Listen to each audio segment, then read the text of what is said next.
say this to be known to you all and to those that may come forth from this family, that that is the goodness and the love of God which has led me to repentance and to give myself completely to Him. When I saw how good God had been to me in the years of my youth, even from my childhood, and in later years when I had a good position and was richly blessed of God, and I realized how good God had been to me all these years from my youth. As a young man, I became deeply repentant. For when I realized God's goodness to me in all these years, I asked myself, what have I done to respond to that great love? And I came to the conclusion that I had sought other things first instead of giving God the first place in my life. That broke me down. That led me to deep sorrow that I had not honored God as I should. A God who had been so good to me, that led me all the way and had blessed me in so many respects. Well, I was seeking other things first. Oh yes, I believed in Him from my youth, from my childhood. I could say I loved Him. Perhaps have given my life for Him if it were necessary. And yet, these years I had not given myself so completely to Him that I was seeking Him first and trying to do that which is pleasing in His sight. And when I came to repentance and sorrowed and wept as I never had done before in my life, I rose from my knees with the consciousness that I had received the kiss of forgiveness from God. God, you must not regard that as we should say literally, but it was. I had the consciousness that He had forgiven my sins. And then I saw what Christ had done for me in the cross when He bore my sins. And I rose from my knees as a new creature. That was everything. When I came outside of the building, everything was new. It was as if it was a new city beside me. And from that time, God has blessed me so abundantly and given us this family. Learned to know Mama and married her, and God gave us these children. He led us at first through deep ways. We lost our first child, we lost our second child. Mama was here in this city of Holland, Michigan.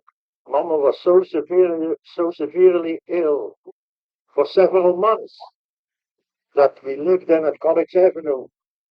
And the children in school that passed our door, they were asked not to go with their little wagons or sleds or whatever to make as little noise as possible, passing the house where the sick lady lived. When she had typhus and when she lost that second child that we were expecting.